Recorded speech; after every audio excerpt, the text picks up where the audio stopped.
আসসালামু আলাইকুম। আপনারা সবাই কেমন আছেন? আশা করছি ভালো আছেন। আমরা রহমতে ভালো আছি। এই যে ছোট বাইলে মাছ রান্না করব, এর জন্য সমস্ত মশলা এখানে একসাথে নিয়ে নিছি। এখন সমস্ত মশলাগুলি মাখায়া তারপরে বেলে মাছটা মাখায়া বসাই দিব। এখানে সমস্ত মশলা আমি একসাথে নিয়ে নিছি। আদা রসুন বাটা, পেঁয়াজ কুচি, কাঁচামরিচ কুচি, একটা ছোট্ট আলু দিয়ে দিছি, একটা ছোট টমেটো দিয়ে দিছি, ধনিয়ার গুঁড়া, মরিচের গুঁড়া, হলুদের গুঁড়া, লবণ একসাথে দিয়ে দিছি।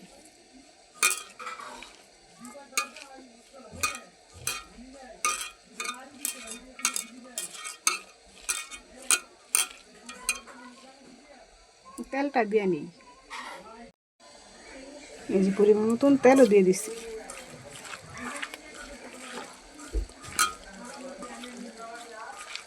নামানোর আগে শুধু আমি ধনিয়া পাতা দিয়ে তারপরে নামাই নিব। ধনিয়া পাতা আমি এখন দিব না।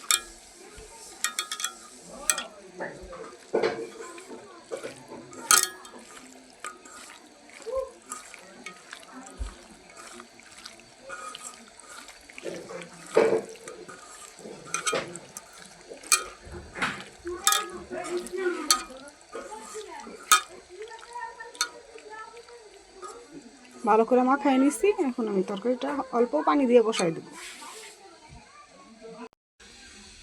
এই যে তরকারিটার মধ্যে অল্প একটু ঝোল দিয়ে আমি বসাই দিচ্ছি।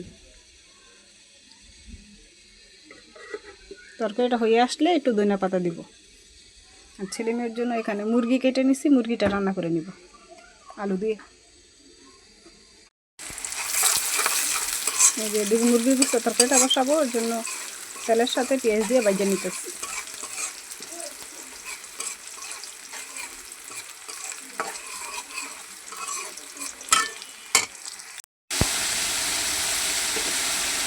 মশলাটা ভালো করে কষানো হয়ে গেছে। এখন আমি মুরগির মাংসটা দিয়ে দেবো।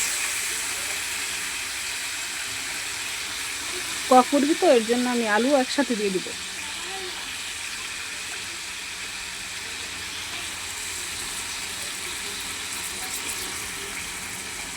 মুরগি আর আলু একসাথে কষাই নিব।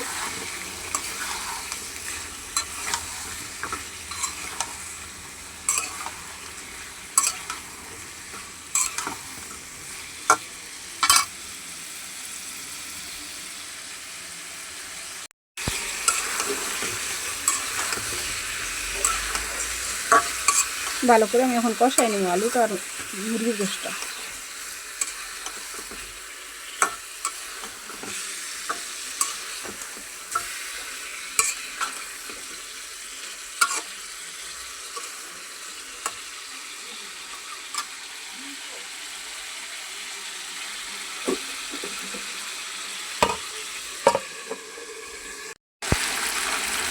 মুরগির গোশটা আমার ভালো করে কষানো হয়ে গেছে। এখন আমি ঝোলের পানি দিয়ে দেবো।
এই যে আমার এদিকে মুরগির গোশতের তরকারিটা হয়ে গেছে রান্না।